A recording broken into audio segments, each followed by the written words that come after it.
Hi everyone, Mike here from Watch It Paint It, and in this video I'll be showing you how to make a Martian battlefield base, doing my best to recreate the colors of Martian soil. I'm starting off by cutting up an old health card to make it look like debris. I want one side of this to look like it suffered a huge blast that tore a hole through it, so I'm making a series of cuts away from a central point and then bending up the jagged edges with a pair of pliers.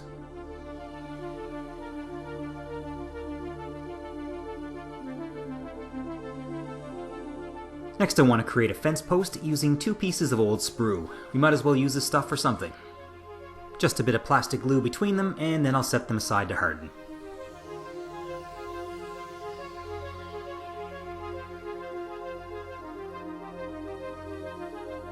Next I'm mixing up a bit of milliput. I normally use green stuff, but I thought I'd give this stuff a try. I gotta say, I think I like green stuff better. This stuff is softer and easier to mold, but look at the mess on my fingers. After I used it, I googled whether or not I should be wearing gloves for this part. The answer is yes. Yes, you should. Now I'm sticking this fence post into the milliput, and I'm reshaping it so my bit of wreckage is going to fit on there. One really nice thing about the milliput is that it only takes 3 or 4 hours to harden.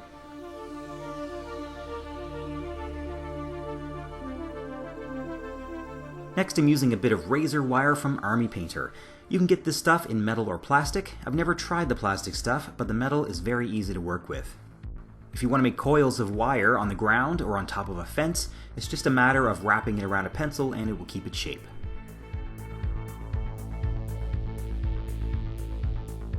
I'm using super glue to hold this fence in place. I don't want to sit there holding this for 5 minutes while the glue dries, so I'm using baking soda to instantly harden the glue. Since everything on this base is going to be rusty and or sandy, the rough texture this creates won't be noticeable.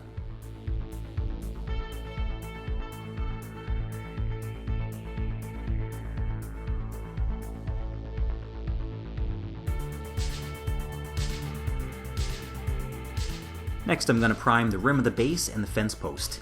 You can of course spray prime this, but it's such a small area that I used a brush-on primer.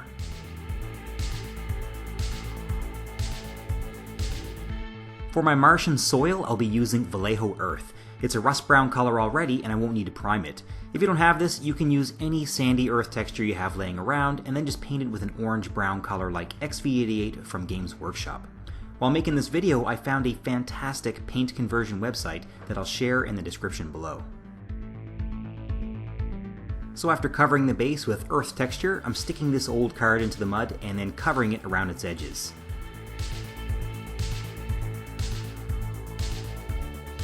I'm also going to stick his skull into the mud, because Warhammer, and then splash a bit more mud here and there.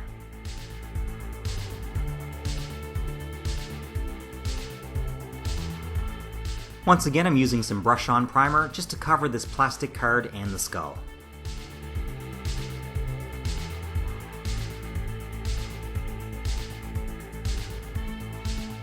Now I'm going to paint the elements that I've added onto the mud texture, starting with the Fang on the fence post.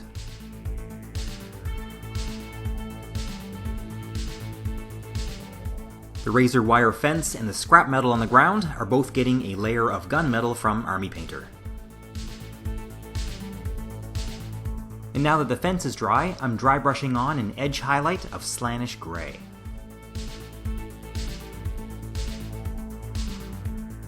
Now I want to age and weather this sheet of metal on the ground. I'm starting by creating a 50-50 mix of black Templar contrast paint and contrast medium.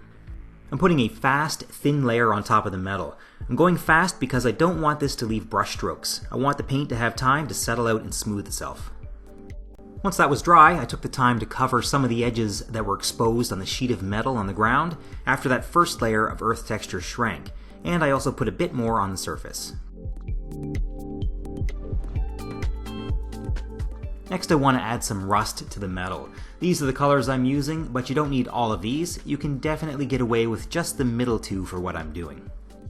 I'm starting off with the darkest color, and I have it watered down about 2 parts water to 1 part paint.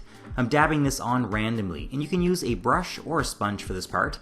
In hindsight, a sponge would have been better for a more random looking rust effect. Now I'm switching to the next lightest color and doing the same thing, but over a smaller area this time. Each time I add a new rust color, I'm putting it over the previous color, but covering a smaller area. You may have noticed 2 small holes in the base. I drilled those out off camera so I can pin a miniature later, just in case you were wondering. Now I'm switching to my lightest rust color, and I'm using this very sparingly, just putting a few patches of deep rust here and there. Once I'm done with the rust, I'm giving the skull a coat of Mournfang brown. The rust is done, and now I'm going to work on the Martian soil. I'm starting off by covering the soil and the skull with a layer of Agrax Earthshade.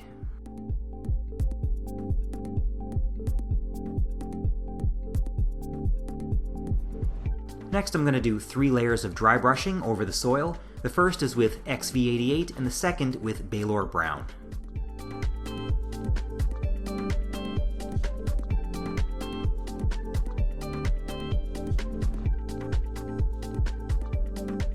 The third layer of dry brush with Zandri dust will be very light, just hitting the very top of the sand particles, but I'm dry brushing all over the skull.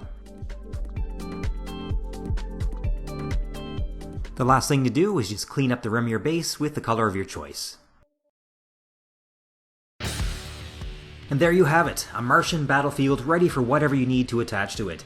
Thank you very much to all of our patrons for supporting the creation of these videos and for all of your positive feedback. If you have any questions or requests for videos, please leave them in the comments below, and don't forget to check out that paint conversion link in the description. This is Mike at Watch It Painted, and thanks for watching.